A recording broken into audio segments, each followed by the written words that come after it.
Bonjour, j'ai envie de parler, faire un témoignage en cette partie, en ce début septembre 2023.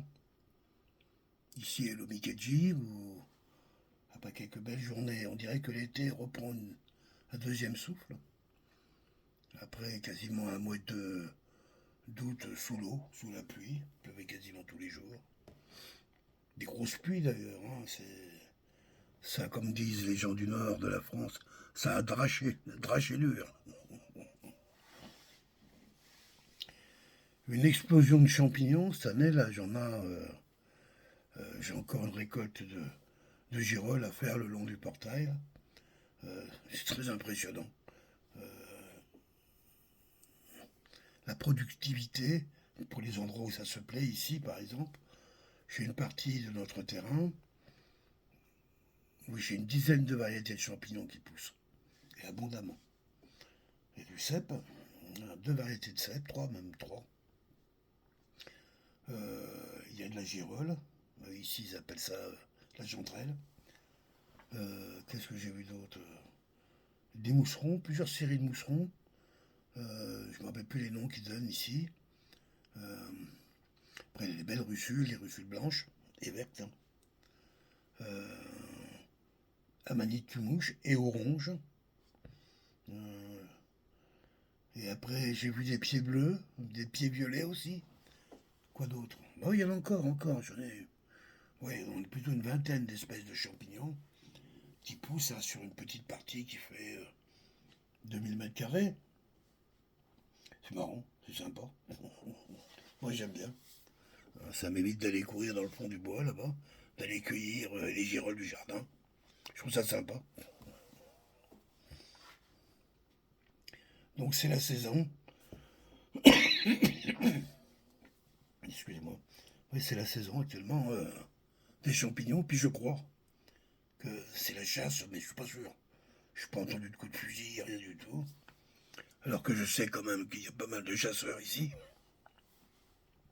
Mais beaucoup de panneaux aussi interdits de chasser. Donc, bon, on verra bien. Hein. En tout cas, les chevreuils, nous, on les voit, ils reviennent de plus en plus. Ils n'ont pas été là le temps de faire les bébés. Hein, c'est-à-dire, en gros, on les a pas trop vus le mois de juillet, juin, juillet. Et puis depuis août, ils reviennent, hein, et on voit les bambis, là, aujourd'hui. Hein, c'est la quatrième fois que je vois des bambis. Donc, une fois, une mère avait deux petits. Hein. Un autre jour, il y a eu deux petits qui sont venus dans le fond, hein, avec une mère et puis un jeune de l'année dernière.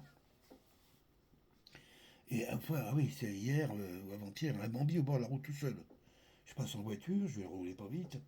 Je le vois à la sortie d'un virage, et je regarde dans mon rétro, puis je vois qu'il bouge pas. Et je sais que les bambis, c'est-à-dire les petites biches, quoi, les bébés, quoi, ont la particularité, c'est dans leur instinct, c'est lorsqu'ils se sentent en danger, c'est en général, ils se couchent et ils bougent plus. En tout cas, ils bougent plus du tout. Et ils pensent que, bon voilà, comme ça on les voit pas, quoi. Et ce qui est pas faux d'ailleurs, hein, parce que un petit bambi qui est couché dans des fougères, on peut passer un mètre à côté, on ne le verra pas, hein, spécialement. Il a les couleurs qui sont adaptées, quoi, au fond. Et lui, il était debout. Donc, du coup, je m'arrête, je me dis, il est peut-être. Il croit qu'on ne le voit pas, mais enfin, là, il est en danger, il est dans un virage en plus. Donc, je m'arrête un peu sur la droite, un peu n'importe comment d'ailleurs. Je mets le sorte de warning, puis je regarde dans le rétro, il bouge toujours pas, donc j'enclenche la marche arrière. Pour revenir, j'étais, je sais pas, 50 mètres, je l'avais passé, je recule de 50 mètres. Et au moment où je recule, il y a une voiture qui arrive derrière moi. Mais ça roulait pas vite, personne l'a vu. Et a vu le Bambi aussi. Donc tout de suite, elle a été motivée à ralentir à l'extrême. Et c'est à ce moment-là, quand l'autre personne a ralenti, que Bambi, là, il s'est réveillé. Et hop, il est parti derrière nous, hop, il est rentré dans la forêt. C'est marrant, c'est émouvant. C'était un bon moment. Moi, je voulais l'attraper, tout simplement. S'il était là, le faire traverser, le mettre dans le bois, quoi. Qu'il se réveille, quoi. Mais là, ça a été le cas, il l'a fait, quoi. Donc je pense que la chasse, c'est pour bientôt, mais c'est pas encore maintenant. En tout cas, nous aujourd'hui, on voit beaucoup les mères et les petites cette année, et il y en a beaucoup. Hein, c'est vraiment une région. On voit aussi, qu'est-ce qu'on peut remarquer, ben, les oies par exemple, qui commencent à se rassembler. Hein, on commence à avoir des bancs d'oies un peu plus importants. Hein, on savoir qu'avant quitté le Québec, hein, donc, et c'est signe en général l'arrivée du froid. Hein, c'est-à-dire qu'elle n'arrive plus à se nourrir ici, puisque les plantules dont elles se nourrissent ne poussent plus. Hein, et à partir de ce moment-là, elles vont les chercher ailleurs. Alors, je connais pas très bien le sens de la migration, c'est vrai, j'ai jamais trop regardé ça de près. Mais enfin, c'est quand même 24 millions d'oiseaux. Je crois que c'est la plus grande migration animale du monde, hein, de la planète, qui se déplace, je crois que c'est entre 12 et 16 000 kilomètres, quelque chose comme ça. 24 millions d'oiseaux qui tous en même temps, qui habitent pas tous au même endroit pourtant, décident à un moment de partir et tous dans la même direction. C'est quand même très incroyable. En sachant que ces oiseaux-là ont failli disparaître, puisque on va dire que le Canada, ouais, le Canada, on va dire, les grandes villes du Canada se sont, comment je dirais, bâties sur la chair des oies. Hein.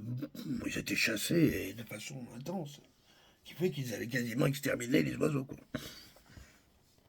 Comme savait faire l'homme à l'époque, avec les baleines. C'est incroyable quand même qu'on ait pu, toujours à l'extrême, à l'excès, forcer la nature à nous servir comme ça, de façon démentielle, dans l'histoire des baleines. Faire de l'huile, tuer des animaux pour récupérer leur huile, pour allumer une lampe. Je dis comme ça paraît quand même un peu extraordinaire. Alors à l'époque, c'était pas présenté comme ça, en tout cas sur les emballages. C'était pas une baleine, quoi. C'était des petites fioles en métal, et marqué huile à lampe. Ils ont marqué même pas que c'était une baleine. Et puis voilà, tu étais contente, la ménagère achetait ça. Hein, ce qui a permis d'ailleurs à. Comment il s'appelle enfin, le roi du pétrole, là. Bah, son premier business, c'était ça d'abord, c'était l'huile. Il a commencé par tuer les baleines. Ah, lui, non, lui, il faisait le business de l'huile, c'est vrai, il tuait rien du tout, c'est pareil. Hein. Et puis on a découvert le pétrole. Il a tout de suite vu que le pétrole, ça remplaçait très bien l'huile, hein, pour faire les lampes à huile. Et puis, eh ben, ça peut faire mieux que ça, quoi. Hein, ça peut même faire tourner les moteurs. Alors que l'industrie du moteur fonctionnait déjà, mais électrique. Ah, voilà. Ouais, c'est comme ça, les histoires de. Hein, alors, ce pote Henry Ford, qui lui fabriquait des moteurs électriques, pour ses voitures, était en train de développer de nouveaux modèles, et justement, comment il s'appelle, le gars du pétrole, j'oublie son nom, qui est devenu l'homme le plus riche de la planète. Même ses descendants aujourd'hui sont encore des gens immensément riches. A fait à Miami, est arrivé à motiver, comment je dirais, Ford à fabriquer un moteur à explosion, et qui aurait donc besoin de pétrole pour fonctionner, d'essence exactement, de gaz comme ils disent ici, hein, pour fonctionner, et ce qui a permis de faire la fortune des deux d'ailleurs, au passage. Hein. Les choix d'histoire. Et c'est marrant, de l'Omikeji, je vous ai emmené là-bas, parce qu'un peu, en fin de compte, un peu, tout est un peu relié. Quoi. Quand je dis tout est un peu relié, je vais même plus loin que ça, je dirais que tout ce qu'on sent dans l'instant, on a beau aller chercher loin des histoires, tout ça, des mouvements, euh, même arriver à les faire s'éteindre pour réapparaître et autres, c'est comme toujours là. C'est là, c'est maintenant, je vous ai parlé de Rockefeller, voilà, c'est ça, le gars que je cherchais tout à l'heure, là. Hein, je vous parlais de ce type-là, oui, on dit c'était il y a 100 ans ou 120 ans, je sais plus, dans ces eaux-là. Ben oui, mais quand j'en parle, j'ai beau dire c'était il y a 120 ans, c'est quand même là, quoi, dans l'instant. Hein, donc, peut-être que dans 100 ans, on n'en parlera même plus du tout. Hein, et donc là, on pourra même plus savoir que ça a été il y a 200 ans. Hein, à un moment, c'est cette force du temps qui tire, hein, cet instant qui s'allonge, hein, et qui s'épaissit, je dirais, qui donne le sentiment que le temps s'organise, quoi, qu'il y a un passé, un présent, un futur, et tout ça de façon inéluctable, et que ça ne fonctionne que comme ça. Sur un linéaire, d'abord c'est inquiétant, mais bon, ça peut s'entendre. Mais sur du cyclique, hein, il est où le passé? Il est où le présent? Il est où le futur? Quand on est sur du cycle, tout est là, en même temps. Il y a, ce qui vient à l'instant, c'est la répétition de ce qui a déjà été, plus l'instant. Et oui, puis les deux instants ne se ressemblent pas. Ils sont puisqu'ils sont distincts. C'est ce qui donne le mouvement, la vie, voilà. Tout simplement.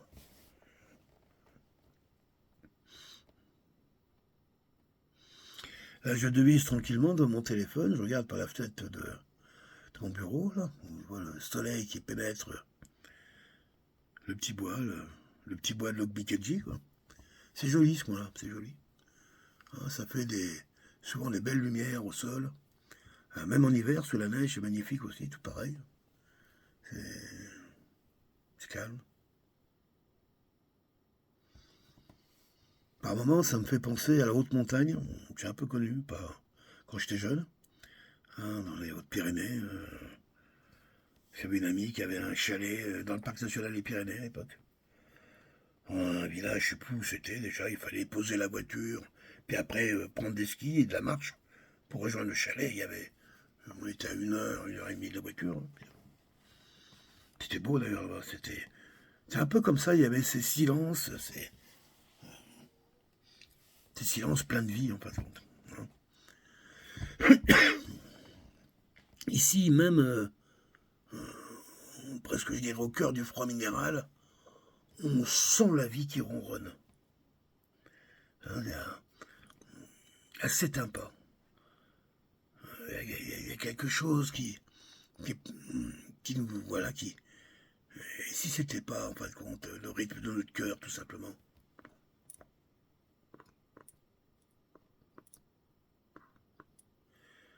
Parce que même au cœur du silence minéral de l'hiver, tous les cœurs continuent à battre. Tous.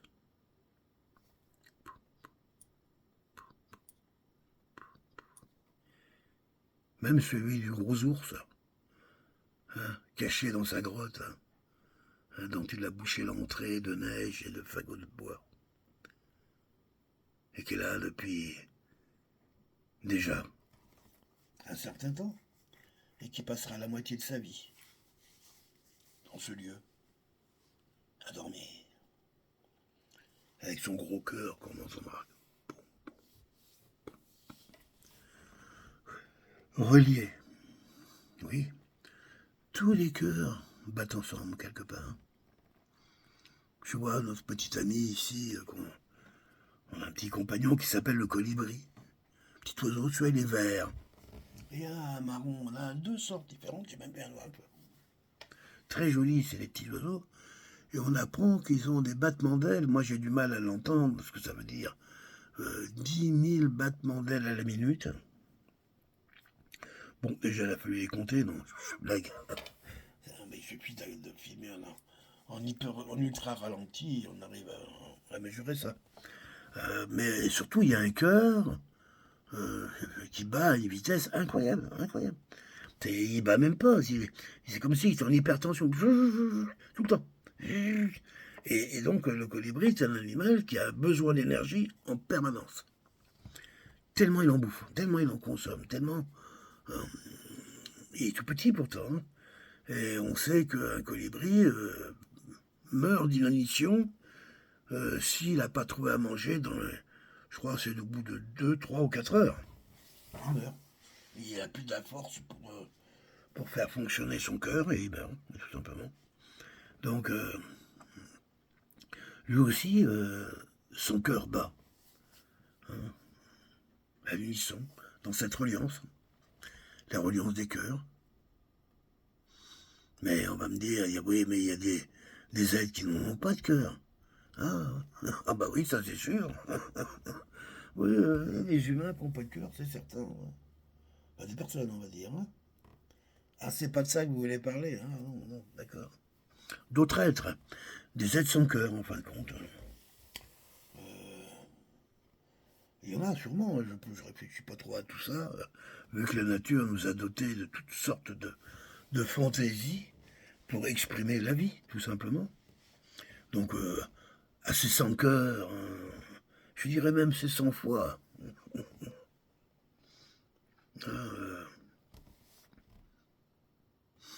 Par leur respiration, leurs mouvements, eux aussi sont reliés à la vie.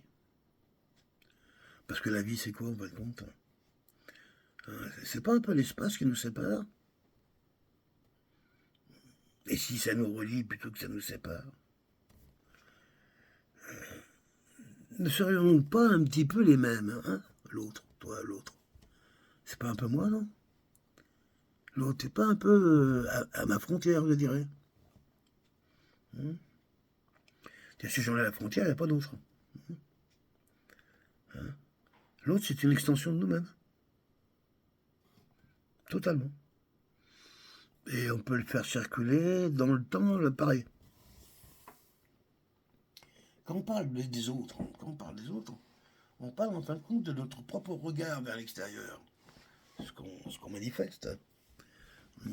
C'est ça les autres. Et alors quand on parle de l'autre, c'est toi. C'est toi retourné vers l'extérieur, c'est-à-dire qui communique sur l'extérieur. Et c'est quoi l'extérieur?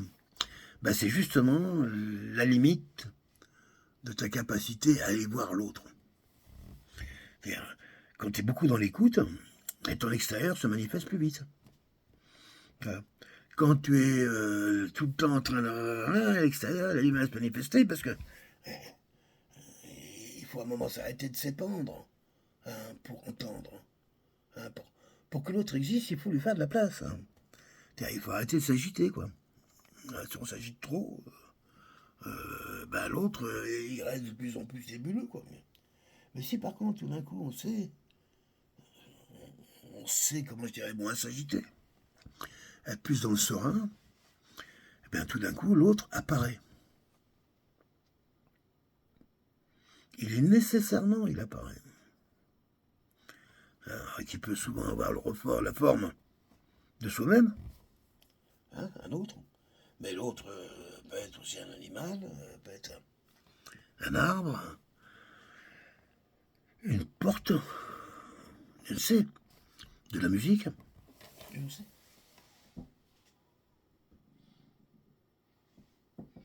C'est ça, c'est...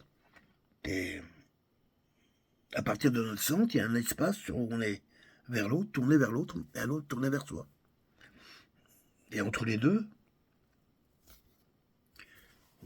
j'aurais tendance à parler d'éternité, de l'éternel, de, comment on dirait, de cette énergie qui anime tout, mais qui anime beaucoup dans l'ombre, dans le non-visible, c'est-à-dire là où la vie se prépare à essayer des trucs incroyables, et qui de temps en temps nous apparaissent sous des formes différentes et qu'on va dénommer, et là. Mais l'essentiel de l'agitation, je dirais, est dans l'ombre, et dans un monde avec des lumières non visibles. Les lumières sont spectres. Alors, bon, on va me dire, mais il faut l'appeler autrement. Sûrement, on doit l'appeler autrement, je ne dis pas le contraire. Lorsque les choses apparaissent dans la lumière, elles commencent déjà elles ont mission à un moment à les rejoindre et disparaître et fondre pour rejoindre la lumière dans son ensemble.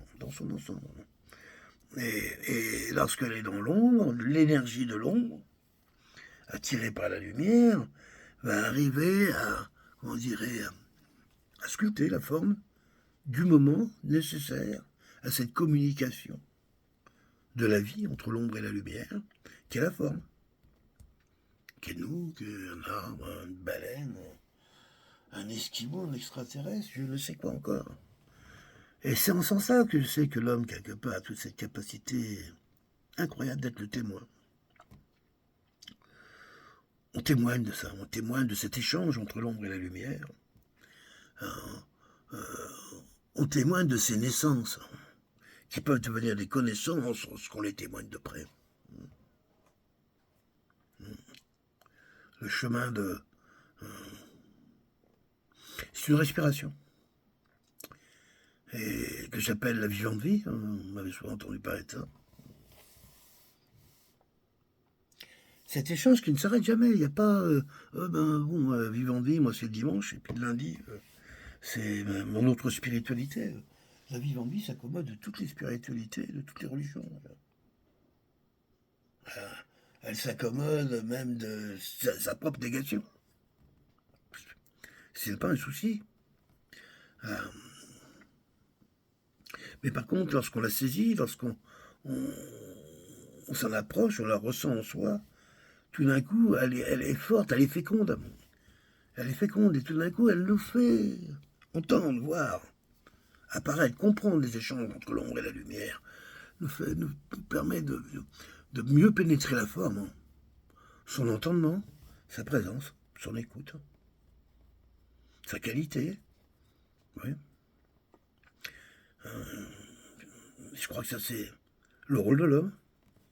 Et certainement pas de monter des empires qui n'appartiendront que quelques-uns en détruisant, en asservissant tout le reste. Ça n'a pas de sens.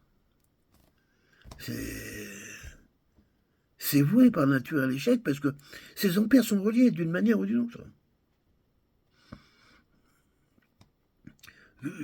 Oui, je suis relié à des individus qui dirigent le monde, bien sûr. Moi, je peux me relier à lui, que lui n'a pas se relier à moi. Mais par contre, il a d'autres manières de faire. Hein. Mais oui, on est tous reliés. C'est-à-dire que lorsqu'à un moment, tu as basculé carrément dans l'ombre, parce que tu as compris que c'était dans l'ombre, en fin de compte, l'énergie, là, elle est puissante. Et que si tu viens juste un petit peu avant la naissance, tu peux bricoler pas mal de trucs. On appelle ça il a inventé, on dit, ils ont inventé. Bon. Moi, je veux bien, invente si tu veux. Moi, on invente que ce qui est, quoi. Mais bon, peu importe. On a été extraire ça un petit peu avant, et avec ça, on fait du business. Hein, et puis à un moment, c'est tellement juteux que reste dans l'ombre. On ne s'occupe plus de ça. Et on oublie que notre mission, c'est justement d'aller puiser par le biais de nos racines, d'y rentrer dans cette ombre. À pénétrer, là, il s'y trouve encore tout ce qui n'a pas été résolu, toutes ces charges, toutes ces lourdeurs, hein, tous ces présents non manifestés, ces présents torturés, ces présents absents, tous ces présents de souffrance. Oui, l'ombre en est plein.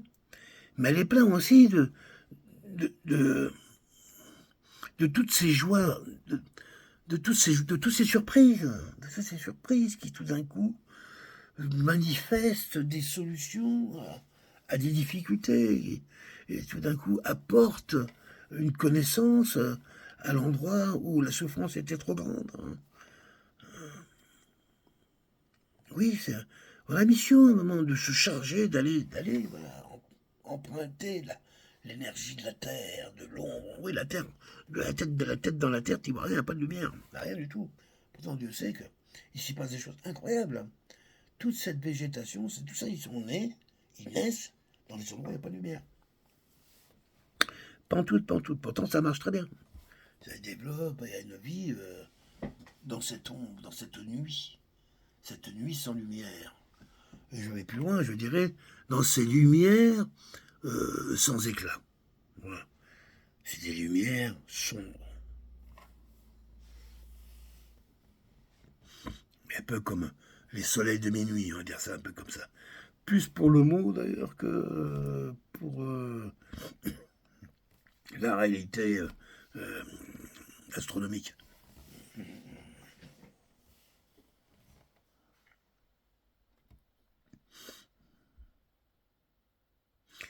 Être témoin du monde.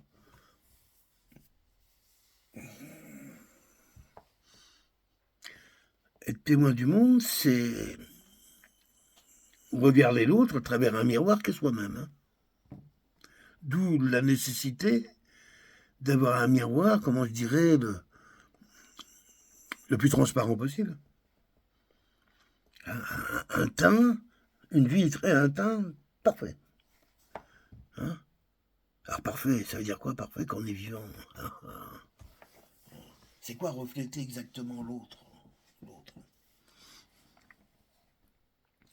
L'écoute l'écoute, la qualité de l'écoute est déjà comme, je dirais, c'est une qualité de miroir, l'écoute. Donc c'est très important, ça me c'est à partir de ce moment-là où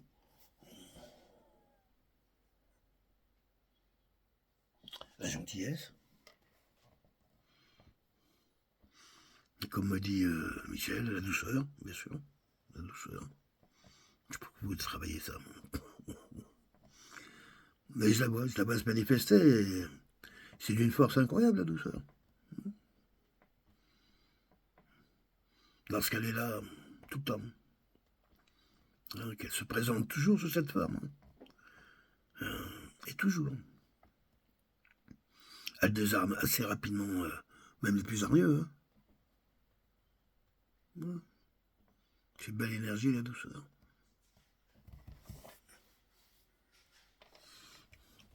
L'écoute.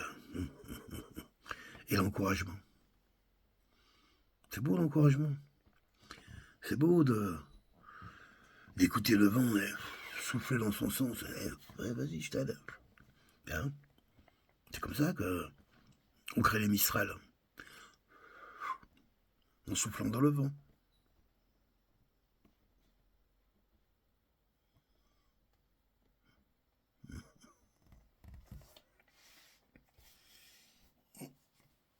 Je suis avec mes amis, les Floyd de ce matin.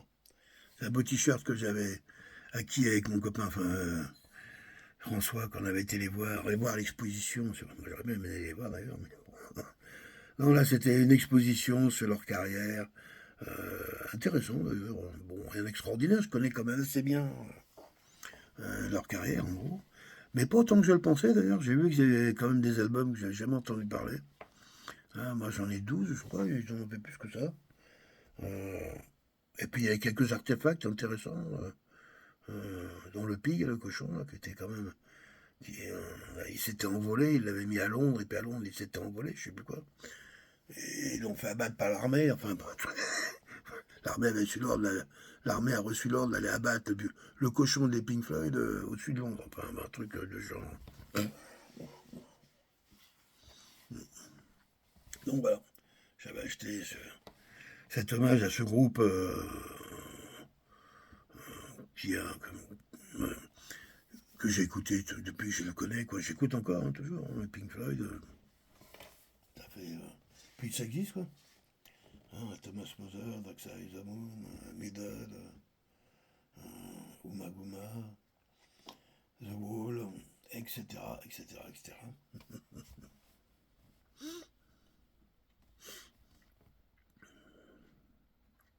J'essaie à travers cette vidéo, qui est peut-être un petit peu confuse, c'est vrai, je parle un peu de tout, puis un peu de rien, mais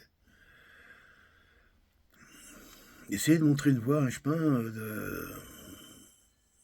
comment on dirait, de la présence, c'est-à-dire de cet instant où tout est là, quoi, qu'on s'éloigne en, en pensant au futur, c'est-à-dire en pensant aux conséquences, en fait, compte un peu presque, ou en se rappelant, en se remémorant des souvenirs, en les passant dans le passé. Malgré tout, quand je pense à mon passé, c'est à partir de maintenant que j'y pense. Et je suis pas dans mon passé. J'y serai jamais. Mais de ce passé qui a laissé des traces, elles sont toujours là, en partie présentes, quoi, dans le présent. Qu'on peut trouver. Alors, il y en a beaucoup qui se sont dilués parce que d'autres traces sont venues avec ce qu'on appelle la vie. Hein, on aperçoit qu'aujourd'hui, je ne fais pas le poids que je faisais soit il y a 65 ans. J'ai pris une autre place, une autre dimension. Là, c'est rééquilibrage cellulaire. Cette reliance, hein, c'est ça, cette façon de se nourrir dans la reliance, et tout d'un coup d'apparaître. Hein, c'est remplir, faire un chemin de vie. Après, on est des êtres humains, on a besoin, nous, de le valider, plus ou moins. Alors que le fait de vivre, déjà, ça devrait se suffire en soi, mais nous, on a besoin de le qualifier. Hein, on a ces idées aussi d'héritage, de transmission, transmettre, c'est important chez nous, hein, chez les humains. Alors, chez les animaux, oui, il y a de l'apprentissage. Hein. On le sait aujourd'hui qu'il y a des animaux qui forment, alors ça dépend certains animaux, mais qui apprennent à leurs petits hein, à faire des choses, à des gestes, à se nourrir, à bâtir même. Hein. Des animaux qui sont très bons constructeurs. Je pense aux oiseaux, entre autres, les oiseaux tisserands qui font des nids incroyables. Quoi. C'est pas mieux, hein, je veux dire. Nous, on fait ça avec du béton. Hein, ça pèse lourd, c'est complexe. On fait guère mieux. Bon, parce qu'ils ont besoin juste d'une loge pour mettre un œuf et compagnie. Ils auraient eu besoin d'une autre loge pour mettre la voiture. Ils l'auraient mise. Ah, il y a des oiseaux. Ah, pour mettre un super zèle. Non, je veux dire. Moi, je vois, je trouve que c'est une des belles progressions de la fin de cette période de l'ancien monde, je dirais.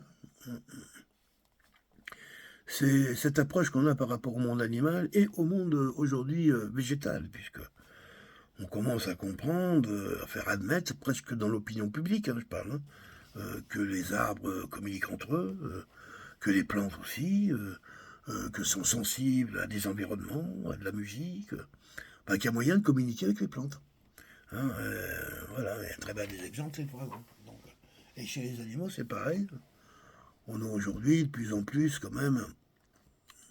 On regarde beaucoup plus facilement l'animal comme étant, on peut dire presque un congénère, hein, différent, mais quand même, malgré tout, on lui attribue quand même beaucoup de similarités aux nôtres, hein, dans le fait de se reproduire, de s'occuper des petits, de se nourrir, de séduire, de se battre, de bâtir. On regarde beaucoup quand même, beaucoup ce monde animal, même des fois on le voit beaucoup plus performant que nous. Hein, comme par exemple dans le monde des aquatiques, hein, les dauphins, les baleines, où on sait qu'elles sont beaucoup plus elles sont beaucoup plus émotives et beaucoup plus relationnelles entre elles. Voilà. Chaque être du groupe est aussi essentiel que la totalité du groupe. Il n'y a pas d'exclus. Et ça compte, hein, dans une civilisation comme la nôtre, qui ne faisons que ça, des exclus, des élites et des excuses, ça ne fonctionne que là-dessus. Il est évident que lorsque nous on parle de solidarité, ça n'a pas le même sens du tout que dans un troupeau de baleines ou de dauphins. Et ça a vraiment un sens total, complet, qui est différent avec le nôtre. Parce que nous déjà, quand on parle de liberté, nous les hommes, alors avec les animaux sauvages, on n'a rien à voir, il n'y a même pas de comparaison à faire. Nous on en parle. Mais pour être désenchaînés, on est quasiment tous désenchaînés à cette planète. Des forçats. La moitié des humains sur Terre sont des trimards. Des gens qu'on force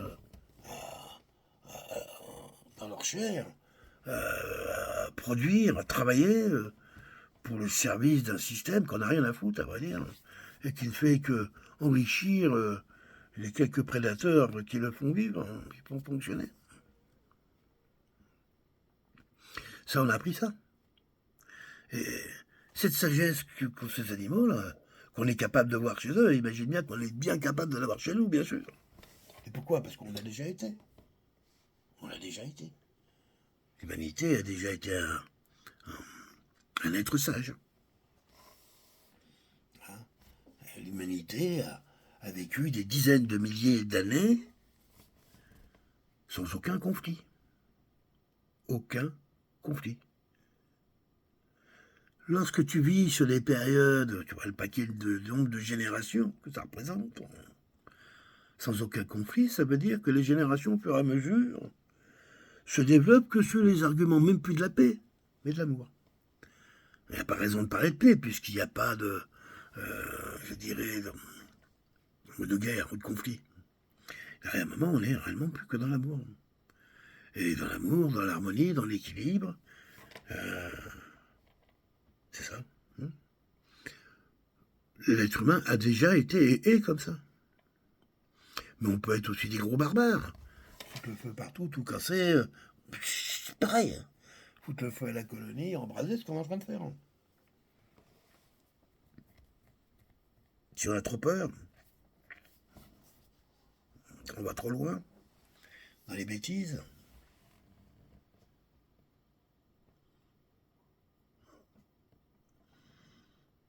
On n'a pas à être les animateurs du vivant, pas plus que le reste. Pour une très simple raison, c'est quand même toujours le vivant qui va, de toute manière, orchestrer le mouvement global. Qu'on le veuille pas. Ça ne nous appartient pas, ça. Ensuite, comme être vivant, par rapport à la masse du monde vivant, on est infime. Alors laissons œuvrer chacun dans cette masse du vivant qu'on appelle la diversité. Laissons-la agir, cette diversité, parce qu'elle, quelque part, nous accueille et elle sait ce qui est bon pour nous. Parfaitement. C'est pour ça qu'elle est la diversité. Écoutons-la, suivons-la, respectons-la. Et là, vivre dans l'amour. On vivra dans l'amour. On pourra développer nos vrais sens. Hein, la télépathie, par exemple.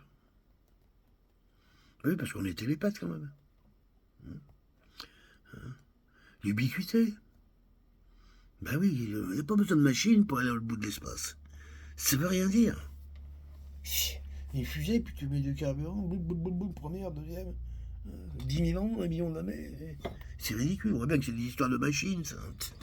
C'est pas l'histoire de la vie. Moi, j'y suis déjà allé au bout de l'espace. Oui. J'ai vu un dragon. Un immense dragon, bah oui. Qui était reposé à travers de plusieurs galaxies. On voit un peu la taille du bestiau, hein. Je dis ça, mais c'est vrai. Mais toi aussi, tu regardes. À un moment, t'es bien allé à l'autre bout de l'espace. Je sais pas où, mais... Hein, t'y allais. T'y as vécu quelque chose. Tu en as ramené des images, des sentiments, des émotions. C'est ça, voyager dans l'espace. C'est ça, le voyage aussi. Le voyage, il y a un côté physique, mais qui se limite à la qualité même du physique. Hein, et on n'est pas fait que de corps physiques, on est fait aussi de corps oniriques, on est fait de corps éthériques, corps énergétiques. Hein, tous ces corps ont d'autres corps mentaux, ont d'autres manières de voyager. En obtenant les mêmes résultats, des très bons résultats. D'ailleurs. Imaginez un peuple de télépathes. Tout le monde est télépathe. Ça veut dire qu'il n'y a plus de voleurs, il n'y a plus rien, je suis bien d'accord. Si on est tous télépathes, on n'a pas... Bon, voilà. Toute la malhonnêteté s'en va très vite. Ouais, parce qu'il n'y a plus de secrets. Quand tu supprimes les secrets, bon, voilà, bref, on redevient tranquille. Ouais, si tous les êtres sont télépathes, à un moment, je pense qu'il nous sera assez facile de se déplacer ensemble sur des espaces lointains. C'est-à-dire d'aller trouver des formes communes qu'on appellera espaces lointains sur lesquels on pourra opérer.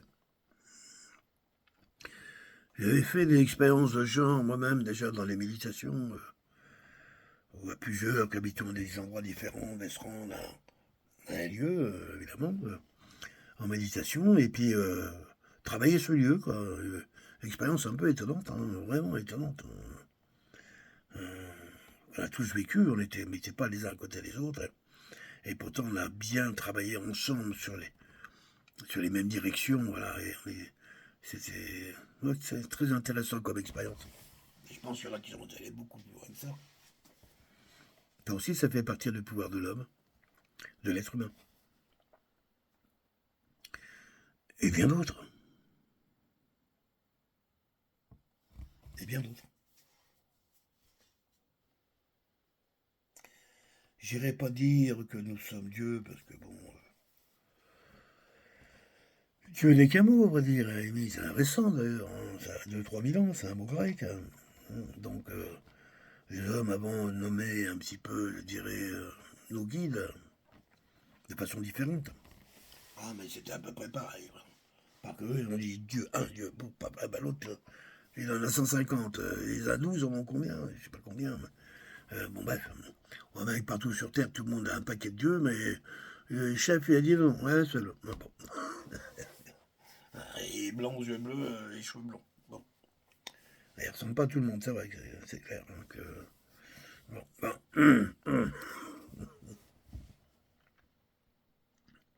Oui, on a ça en nous aussi. Cette capacité de guérison de l'autre. Alors là, on est dans la capacité que l'autre, comme je dis, c'est toujours cette frontière de soi vers l'extérieur. Parce que tout d'un coup, on sait guérir l'autre, c'est qu'on devient guérisseur. Un autre plan encore du vivant, les pouvoirs de la vie, de la vie en vie, et les pouvoirs de l'être humain. Les pouvoirs qui sont très, très, très, très intenses, très puissants.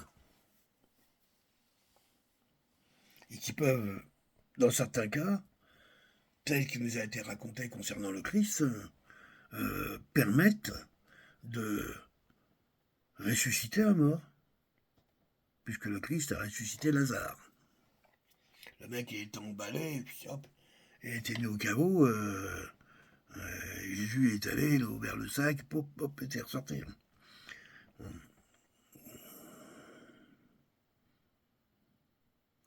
Oui, ça paraît... mais... Hein.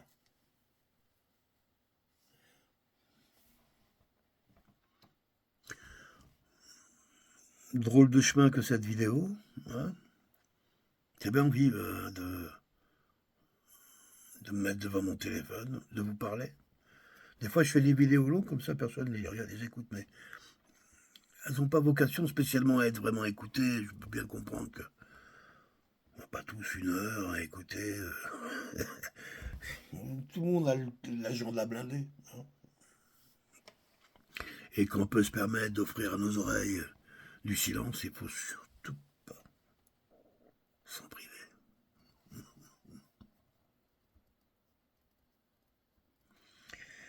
Oui, comme je disais, faire ces vidéos qui pour moi permettent d'accueillir, en fin de compte, mes états d'âme, voilà, tout simplement. États d'âme du moment, voilà. Et j'aime bien un peu ce vague à l'âme.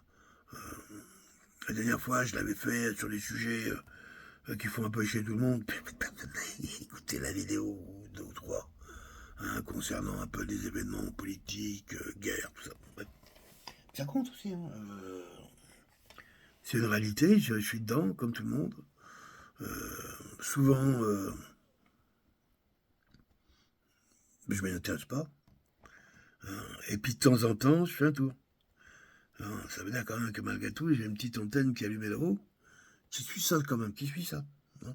Puis quand je fais un tour, je vais voir tous mes sites complotistes, bien sûr, hein, voir les gens qui ont mon accréditation, on va dire. Moi, j'ai appris à accréditer certaines personnes et pas d'autres.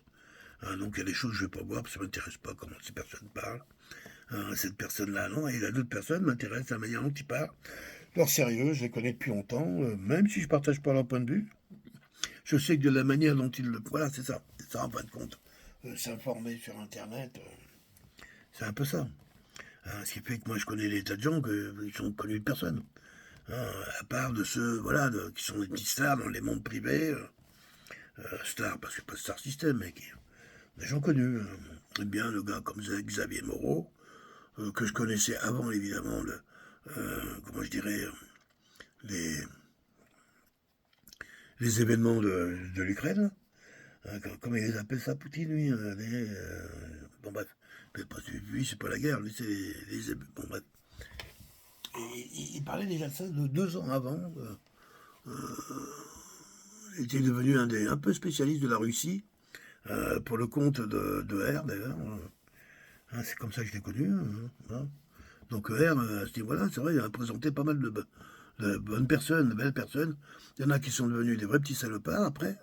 Bah oui, parce que bon, là, quand on commence à te proposer 20 000 balles par mois faire la même chose, sauf en changeant de chef. À la place des 2000 qu'on te donnait avant, il y en a qui ont dit oui. Hein. Et puis, on peut pas leur en vouloir, on va dire. Ça dépend comment ils se comportent après, quoi.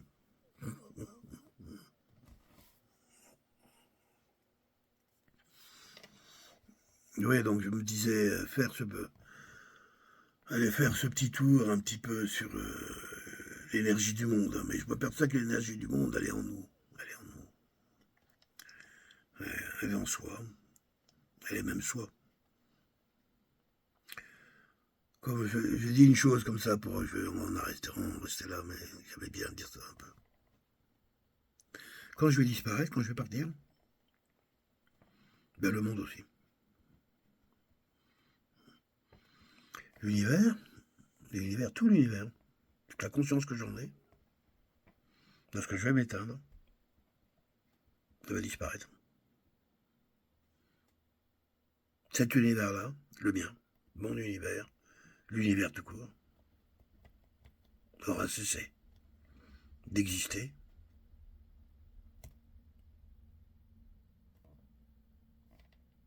aura rejoint les potentialités de ce qui a été, pour certainement vers à nouveau ce qui sera, et tout ça dans l'instant présent.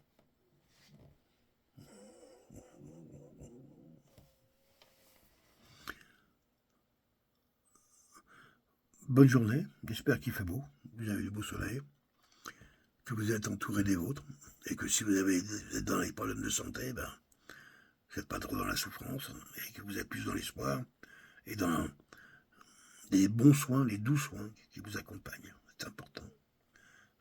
C'est important d'être soigné doucement, avec douceur, avec gentillesse, avec intégrité, avec intelligence,